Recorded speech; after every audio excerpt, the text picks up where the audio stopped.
And a good day to all viewers of the Sports Show. This is Emdad, the Wandering Londoner, and I'm back here with another exciting episode for you here today. We've got a somber tone in the studio, and what we're going to talk about is the knife crime epidemic in London, in the UK, and all over the world. Now, as we all know, knife crime has become an increasing issue within our communities over the course of the last few decades as well, where every so often, every week, every other week, sometimes even on a daily basis, during moments of madness, we witness and we hear of tragic incidents where young lives especially are being lost due to knife crime. Now, for those of you who may remember, there was a young man called Nahid, and we'll touch on him.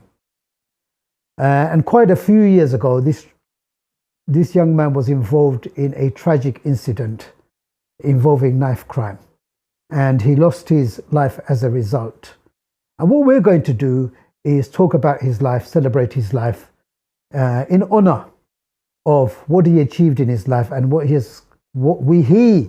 his presence and we as a community have continued to achieve on his behalf since his death. Now, this is the 5th year that we have had of the Nahid Cup, which is based in North London, and we will talk a lot more during the course of the sports show today. But I've got two esteemed guests with me here today, and we will talk about the Nahid Cup, how it came into fruition, what was the idea and thinking behind it. The Nahid Cup is based on a football tournament that takes place on an annual basis in North London. And without exceptions, this year it's the 5th year that it will be taking place at the Latimer School in Enfield, North London. So what we will do now is we will actually discuss the thinking behind this. We will touch on aspects of knife crime and how it destroys our communities, our families, the life of individuals, young and old. And do people and communities actually ever recover from knife crime as well? So welcome to to the sports show, to my two esteemed guests here. We've got Abul Hussain, the legendary Abul Hussain, and we will talk about your career and your involvement in this esteemed tournament as we go along as well. And we've got Dilu here in the studio as well. So now what we'll do is we'll turn to our guests and we'll pick their brains and their expertise, and also get a little bit of a historical context to what we're talking about here today. So Dilu, tell us about the Nahid Cup. So Nahid Cup is a getting together of cultures, communities, religions, people of all faiths, all walks, and bringing the community together. And it's something that has helped us as a family and a community overcome a lot of the grief associated with the death of Nahid, because he was taken from us suddenly. And even on the night of his death, the whole community showed up. The whole community, whether they were from our community, the Bangladeshi community, whether they were from the Pakistani community, the English community, everybody turned up and everybody wanted answers. Why has such a tragic event taken place of such an innocent young man? And the whole community knew. Everybody knew him, and he wasn't just our nephew. He wasn't just our son. He was the son of the Enfield community. He was everybody's son. It takes a community to bring someone up, and he was an example of that. Abs, your DNA is in North London, and with this family and that community as well. So someone who's a little bit removed from the family, but who's fully engrossed in community matters as well. Tell us about your thoughts on that tragic night and because I remember when the announcement was made on the night that, our nephew Nahid, he tragically lost his life to a criminal. But you were right in the thick of it. So, Assalamualaikum Emdad. First time I met Nahid when he was about 8 years old, turning up to our West Ham Football in the Community programme in Enfield in his old Arsenal kit, including the socks as well. He must have been about 8 years old. On the night of the event, it was a shock to the system. No one could believe him that when we were receiving messages, text messages from Dilu, his brother Manwa, and everyone else, like what just happened. To be honest, the whole community, like Dilu said, the whole community came out, in terms of couldn't believe what was happening. And it was taken from us too soon, to be honest. Dilu, how's your family been coping? Because you never, ever stop grieving. And especially with a horrific incident like this, that even now, 5+ years on, we know what it makes us shudder when we just think about that tragic moment as well. How's the healing process been for yourself, your sister, who is you're obviously the uncle of our late Nahid? How have your family processed all this through the years, the grieving process, and how have they coped? The grieving doesn't stop. I mean, like, we see our sister, we see our mother, grandmother to Nahid, we see them constantly suffer. But what does help is being productive in the charity field. I mean, like, our whole community got together and we built a mosque in Bangladesh with everybody. Everybody got together in our community, in the our family, friends, to help us build this. We've built water wells, we've built houses for famous blind Mesa back home. We've built a house for him as well. So and it's ongoing. Any excuse to help in a charity, my sister and mother will be at the forefront of that. We'll be behind them helping, but they will be at the forefront. No, let's do it. And constantly going, you know, to Umrah, praying for him. And I think that's what's helped us cope with it, is our faith has been strong, knowing that we'll meet him again one day, inshallah. Allah. And Abs, Dilu just touched on a very, very important point. When it comes to legacy, we truly believe that once a person has passed away, although they personally, the doors of achieving good in this life are closed for them on a personal level because they're not physically here now in this temporary world anymore, but the community can reinvigorate themselves and jump into action on their behalf as well. I remember you again, we're going to come on to the Nahid Cup, but how the community rallied behind it as well. I remember you providing the trophies, for example, in that first year, and providing a lot of sponsorship. Apart from that, the community has really got behind this, haven't they? I think so, Emdad. By events like this, obviously it's very disappointing and sad for our community losing one of our own, especially being very active member of the community at such a young age. And this is the very uniqueness of Enfield, especially upon the Zen. We're a very close-knit village community. We'll come together in difficult times and in celebrations as well, regardless of how things are. And that was one of the opportunity that the whole community, like Dilu said, regardless of your origin, skin color, everyone came together to making sure we could leave a legacy for Nahid and for the community. And more importantly, stop knife crime in our area. So making people aware, working with the police, working with the Safer Neighborhood, the neighbor friends groups, and other groups to make people aware, make young people aware, and provide training to make sure what knife does to people. Not only it harms the individuals, but it harms the whole family. Because like you said, if the mother, the father, the brothers, sisters, uncles, aunties, and the community. So it's very important that we educate our youngsters, we educate the wider community, the benefit of stop knife crime and how you could help the community. How did you come about with the idea of the Nahid Cup in honor and memory of Nahid? You know, honestly, that wasn't me. I'm more on the Islamic side of things. On the sports side, it's more to do with my brother Mo. He's very well known in the footballing community as well. And that's something my brother Mo, who's unfortunately not here today, but all credit for that goes to him. Yeah, we'll always follow lead. It's been something in our family since we were young. We follow the elder brother's lead. So it was my brother's lead, and whatever way our elder brothers go, we'll support them 100% because Brilliant. it's productive. You were instrumental in the launch of the Nahid Cup as well. So let's get your viewpoints. So Mo Hussain is his second uncle, am I right? Yeah. Yeah. So he's obviously very, he's been assistant manager. Mighty Mo, yeah? Yeah, Mighty Mo. Mo. He's been assistant manager of Ponder Zen Football Club, which is a very successful football club in East London.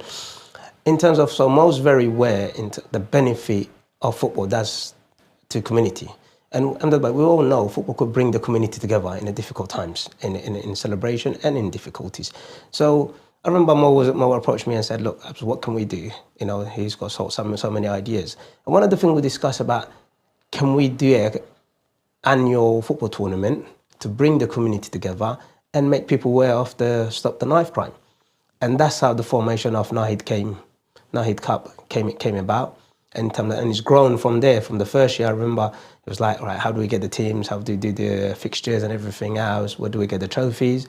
Alhamdulillah, we know enough people in the game to be able to, put something together very, very quickly. And we managed to do that. And that was a success in the first year. It was very success. Also, Nai's mother, it gave her a little bit of, bit of peace in terms of knowing that something's happening for her son, because she was going through a very, very difficult time at that stage. And so that legacy has helped in the long run. Through sport, you can pick up a lot of positive values, irrespective of your race, religion, background. We can have values which are fundamental to all of us, that we all get behind as well. Do you think over the course of the last 5 years, this is the 50th year of the Nahid Cup, you've sent a clear message to your community? But not only that as well, because of the power of social media and the internet, the Nahid Cup has actually become global, because I've been writing about it for 5 years and I've received feedback from all over the world, not just North London. So you might just think that there's a small corner in North London where we're running the Nahid Cup and it's okay, we're satisfied that we're just engaging our corner and our spot in London. But the beautiful thing is, because of your wonderful efforts, it's not only North London, but the whole of North London, the whole of London, and then the whole of the south of England, and then Europe. And before you realize it, you've got communities in America, for example, who are looking at the Nahid Cup and they're thinking, this is a brilliant concept. This is a brilliant community initiative because of what these people have done, because of their sincerity and wholeheartedness. And it's taught them values. So do you think that using football has instilled a sense of values and respect among the people who have participated, and even those who haven't participated? Definitely, because it's a generation that we're losing. At the moment, there's a generation that we're losing. And I think the sport is what brings them back into focus, gives them something to do, keeps them off the streets, keeps them away from knife crime, gives them a positive attitude. And they believe in themselves again. Going out there, meeting new friends, meeting new people, making new bridges, being told by people like Abs, wow, you're an amazing player. It totally changes their mindset. And they think, wow, I can do something. I can become someone. Because they see that positivity that they're not getting maybe in their houses. Because we work, at a youth club as well. We run our own youth club. And again, we do this because we want to save this generation and stuff. And that positivity that you're talking about, hang on, you've hit the nail on the head. Thank you. Abs, you've been involved in grassroots efforts for decades now, in different capacities. So participation in sports in general, not just football, but sports in general, how does it help build? Does it help build confidence in young people? Does it give them a sense of empowerment and value as well? And sports plays a massive part in everyone's roles once you get involved. What it does, it breaks down lots of the barriers, first and foremost, especially for our Bangladeshi communities, in terms of, if you put a young person in a sporting setting, suddenly that confidence increases, that friendship, the social skills, which we lack in current society, that increases straight away. Also, the togetherness. You know what football does? Even, I met you through football, I even met Dilu through football and everyone else. So in terms of what Nahid Cup has done for us is bringing the wider community of Enfield together. So previously the competition was done locally, just at Enfield base, and we've grown. So next year the aim is to open up to teams in cross London and cross national. So if any teams want to enter, they could enter. So that's the discussion we're having in terms of growing, and it shows in that 5 years how much Nahid Cup has grown. But what you just asked, Emdad, what sports does to people, it breaks down so many barriers for young people to develop the social side of it that we're lacking in current society. And that's why I encourage all the parents, if you have an opportunity, take your son, take your daughter to team activities. Doesn't have to be football, any team activities that would definitely help break down some of those barriers. Why do you think young people feel under pressure? I mean, you've got an Islamic role within the community. You teach, you engage with parents, grandparents. You're in a privileged position, is what I'm trying to say, Dilu. But also youngsters, and you're in a position of influence where they look up to you as well.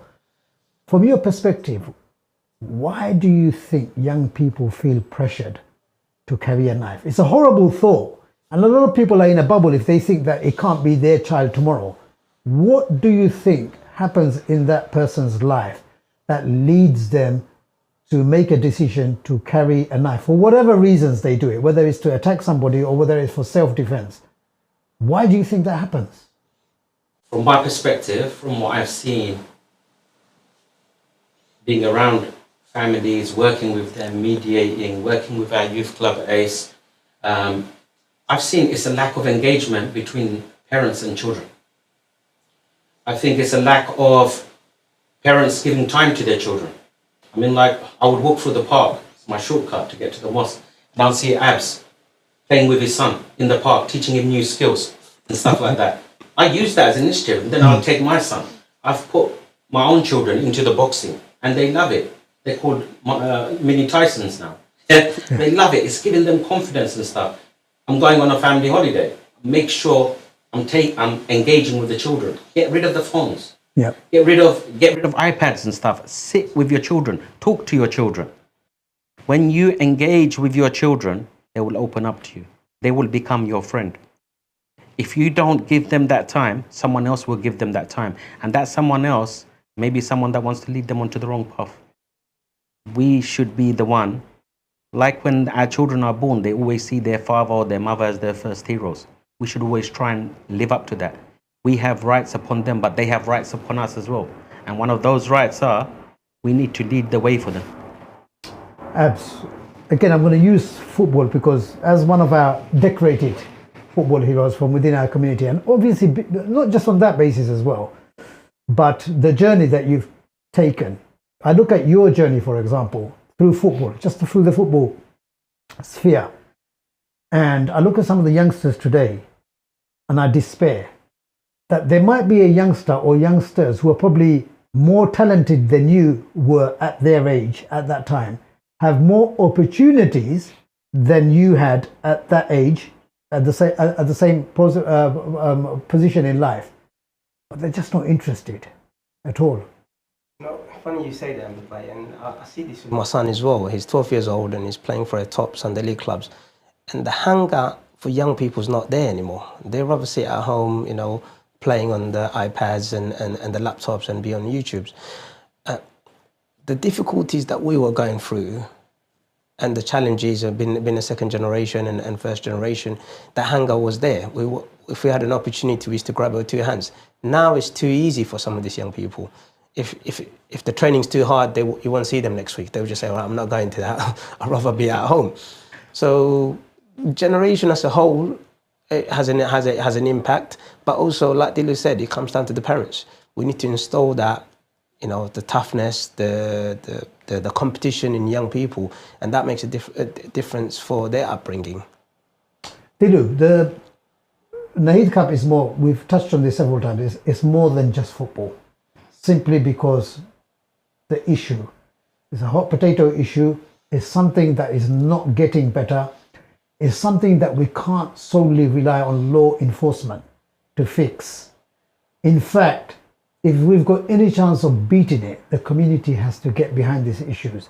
Now, one thing I've noticed with the Nahid Cup since its inception is you've had organizations involved which can support, you know, which support your ethos. So, for example, you've had the Safer Neighborhood team and coppers turning up. And usually, you know, when a copper turns up at a football tournament, everybody's like, Abs, what have you done? You know, or run, guilty as planned, or run, guys, run, gun. But following the story, every year I've seen them posing with people are very happily posing for pictures with them. Their presence is greatly appreciated as well. So that's been a really positive thing, hasn't it? Just getting, again, it's touching on what you just mentioned earlier, the fact that the whole community is behind. So we've got different diverse strands of the community actually coming behind. So it's creating a narrative now as well that we're using football as a platform and as a vehicle to shape our community for the better. Agree? Definitely. One of the other things we're looking at is to do lot more training with the police and the local community, so young people could openly ask the police in terms of the challenges they face in the community, the more for police to be more presence on our streets and everything else. And those kind of interaction we're having regular as a result of this Nahid Foundation. If that Nahid Cup wasn't there, we wouldn't be having those conversations with the police and the Safe and Able team in our area. So there's a lot of positives for Ponderson and Enfield. Brilliant. Now let's go on to the 2025 edition of the Nahid Cup. Again, there's a lot of excitement and created out of this as well. You've got, as far as I know, you've got 11 teams confirmed, but you probably still got place for one more. But it's a community tournament. I suppose if you had a interest and a surge of interest from other teams, you would probably, but 12 would be a nice round figure as well. And is it going to be the same format as previous years? So you'd have group games and a knockout stage. I think you'll have to ask the expert, the expert on this one, yeah? Yeah, absolutely. So in terms of what we tend to do, this year is going to be a little bit different. It may be like Champion League format or 2 groups of 6. Sorry, when I got to the studio. Sorry, I've got to interrupt you there, Abs.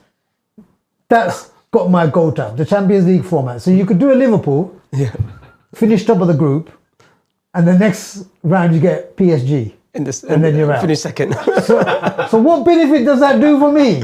Sorry to interrupt. I had to get that in there. That's fine. So I've just been told we've got the 12th team. So there's 2 groups of 6. So we would have 2 groups of 6 most likely. And in terms of everyone plays each other, and the top 2 from each group or top 4 will go through the quarterfinals, semis, and the final. So we do it like that.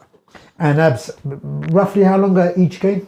10 minutes. 10 minutes straight. Straight 10 minutes. Yeah. And the squads are made up of how many? So 8 players. Each team has 8 players. Half of the players will be over the age of 35. The other half will be either below. Okay. So you've got to have. It's a 50-50 split. Yeah. Okay. So you need to have a certain number of vets, qualified vets. So the thought process behind it is to encourage dads and sons to be involved and teams like families to be involved as well at the same time.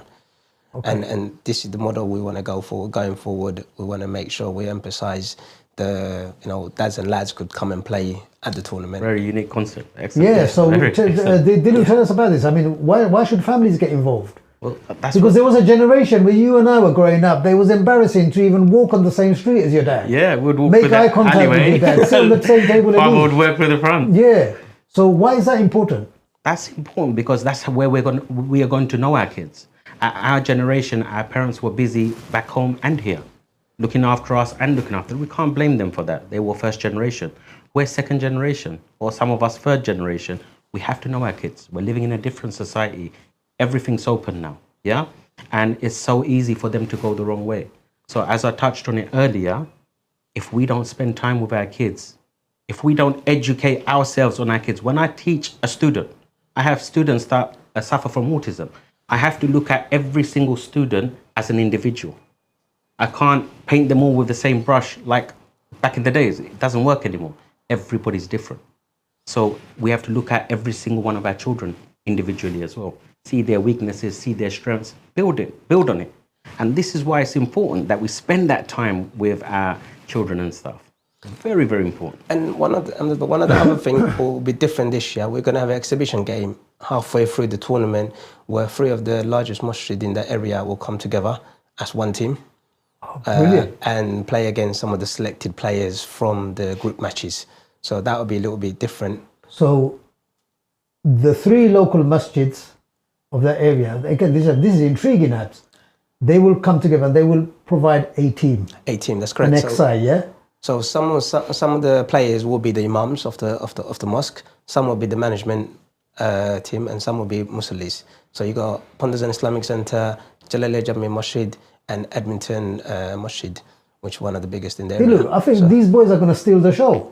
With all these chefs going into the thing, I think, because what we've been talking about so far is prime billing is for the 11, 12 teams that turn up. Now Abs has put the cat in the bag, he's put the cat amongst the pigeons now. It looks like if these boys come up there with their thobes and their big beards and everything, they're going to steal the show. But that's what we want. We want, as spiritual leaders, as leaders of the community, we want them to lead the way so everyone else can follow. So again, Abs. And And this is why the Nahid Cup is Unique. different and Wonderful. unique than Wonderful just idea. a normal football competition. But you did And say this- no tubes allowed, didn't it? We'll see on the day. Yeah, you'll recognise them. They'll all have the 3/4 and the big beards. That's how That's they. it. Alhamdulillah. Yeah. But they are So- they are our role model in our community. Yeah. Most of the young people see them in the madrasas, in the mosque. So it's important to see them in terms of if there's an issue, if they can't speak to the parents, like what Dilu touched on, go and speak to your local imams, go and speak to some of the community leaders, and they be able to help you or guide you or put you in the right direction. And again, Abs, can you give us a little bit of a flavour of the tournament? Because you've been a participant since the beginning. Again, does it get competitive is what I'm trying to say. That even though it's a charity tournament, To be honest, knowing you as well, do you go and pull someone's shirt? Always. And, do you have that niggle? You know, so it must get really competitive, which is all part of the fun, isn't it? Once you go past the white lines, as they say, everything's left behind. No, it's played in a very good spirit in terms of everyone tends to know everyone. It played at a very high competitive level. But one thing I would say to all the participants, the trophies this year are amazing. So we had the opportunity to see them last week, and it will be different than last year as well. So we leave that as a surprise on the day. But let's just say it'd be worth your while to take part and win the tournament or finish runners up. Or finish runners up. And again, one more question for Abs is, if teams are still interested, can they still express an interest? Yes. So if anyone wants to take part, do get in touch with us. So you could get in touch with Emdad by myself or Hussain, and we'll be able to put you in, inshallah. Dilu, you're very fortunate that in your neck of the woods, you've got several ambassadors. Yourself, Mo, Abs, and I'm just naming 3 out of many, many. So we're very blessed in that regard as well. Why is it important to have these ambassadors who are visible, not only for our own families as well, for the community, when they look at the Nahid Cup and they see this caliber of individuals involved? Again, does it raise the profile and the message Definitely. that you're putting across? These are people that they can turn to. These are people that they can go and ask for help for, which club to go to. Like, I would take advice from Abs myself. Like, which club should I put my son into? You know, his son's gone to a different club. Now I'm thinking of sending my son to that club as well. So again, the youngsters that need a sense of direction, these ambassadors are like gold for them, because they're everything. They're a father, they're a friend, they're a son, plus they're trainers, they're coaches, you know? So it's best of everything, because before, when we was growing up, we didn't have no role models like that. We didn't have no one on the field like playing football with their son and stuff like that, because everyone was just too busy working. Now we have them, so the kids can look up to them, can see them. And, you know, we leave that behind for our kids to see, so our kids can move it forward to the next level. Also, The level that we can't get to. role models doesn't have to be people on TV. It doesn't have to be your David Beckham or Ronaldo's, would be from our generations, or Mo Salah. It could be someone locally, and that's more important, to have role models coming locally, because someone they could go and speak to, someone they could see on a regular basis. That's equally important than just see someone on TV all the time. How are you guys doing for sponsorship and all that? I mean, it's a wonderful tournament, a brilliant concept, but there's costs associated with that. How are you, this is a question in general for both of you, yeah. Alhamdulillah, our communities, like we said, we come together in difficult times and in celebrations, and the community, the businesses has come together with many sponsors. But we also, as you know, there's so much cost attached to tournaments like this, with the facilities, the trophies and referees and everything else. In terms of if anyone wants to sponsor, we're also looking for new sponsors and everything else. But many local brothers and businesses have come forward and sponsoring this tournament. So alhamdulillah, with their donation, well as the sponsorships. We have a belief, Dilu, tragedy is there, but although, at the beginning of the show that you mentioned that you never stop grieving as well, but we can put a positive spin whenever tragedy occurs in our life. So you can either sit there and dwell on a tragic event for the rest of your life, which does no good for anybody, because we've lost an individual, for example. If we're taking death, for example, we've lost that person forever. Or we can live life in their honor, because the doors of rewards are closed for that person. But if they've got people like us on their behalf, prayers, organizing initiatives, helping the lonely, those in need, those who are suffering as a direct result of these kind of initiatives, it can only be a good thing, can't it? Of course. And how motivating has that been for you? my biggest motivation and what's kept me, I couldn't grieve in the beginning. I couldn't grieve. I had to keep my family together, lead them in the right way. This is what they sent me to study for. But I tell you, role models, when we're talking about role models, motivation, people we look up to, I looked up towards my sister, Nahid's mother, and how strong a woman she is, subhanallah, after losing everything. This is the time she should be relaxing and stuff like that, and her son looking after her, which is what her son was about to do, start his new job, get married. His contract was on his bed when he passed away. And he even closed up our takeaway that night. So he's a hard-working boy. Friday night, Saturday night, he used to go to the takeaway, help us out and stuff. And I see the way my sister has handled everything and kept strong, which is what kept me strong. We look up towards our elders, and I've never seen a woman as strong as my sister, Nahid's mom. And, she has that belief in her that she will be reunited with her son again. Yeah, and alhamdulillah, Allah has put that strength inside her and tested her, because we're tested with calamities. We're tested with calamities and we're forgiven for our sins by these calamities. So I look up towards my elders, I look up towards my sister, and which gives me strength to carry on, which gives us all strength. See, if she can go through all of that, then why are we still here grieving? Let's turn it into something positive and make this bigger and better so we can help more charities and stuff around the world. Nabs, you can probably echo that as well. He was our nephew too. We are from a very, very tight-knit community. The people here are very, very close. There are relationships that go back generations. So we are also grieving, and we felt the loss just as much as the family. We will never replace them, but we still nevertheless felt this loss as well. So maybe you can echo from your perspective as well, the sad loss and how we've actually turned this thing round. And it's been a very difficult time. Like I said earlier in the show, Nahid, I've known Nahid since he was 8 years old. He's been part of the journey with Pondazan Football Clubs, one of the most successful summer league team in East London. To come from Enfield, where hardly any football was played, he was part of that golden generation of football in Enfield. So you could see that he's made a massive difference in sports in that area as well. But what we have to do is to leave a legacy, but also educate our community. That's the most important. So same situation doesn't happen to one of our other nephews, our sons, brothers, cousins. So that is very, very important, is to live the legacy and making others aware of the situation and how we could turn it and benefit the wider community and benefit the family in the long run, to be honest. And as your final thoughts? Turn up at the tournament, at the Nahid Cup, in terms of come and enjoy good football, get to know everyone. Will there be food there? There will, no. Okay.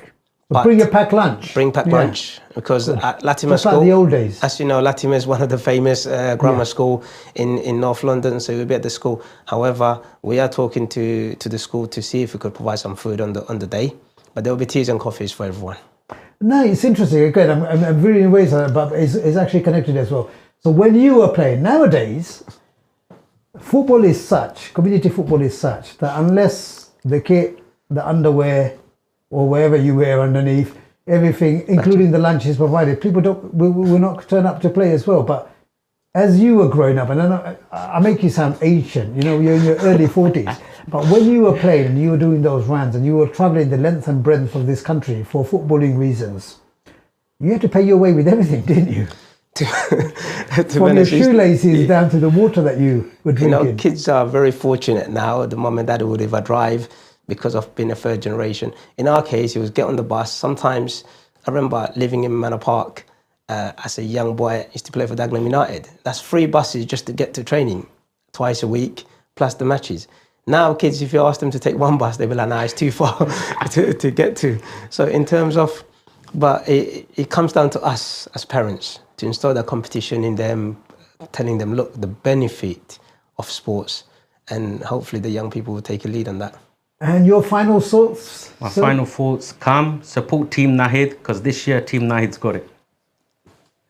Inshallah. Inshallah. Viewers, again, I'm blown away. Since the inception of the Nahid Cup, it's a tournament, but not only that as well, it's a project, a legacy born out of love. It sprouted from, the love and the passion behind a community and a family that were in bereavement.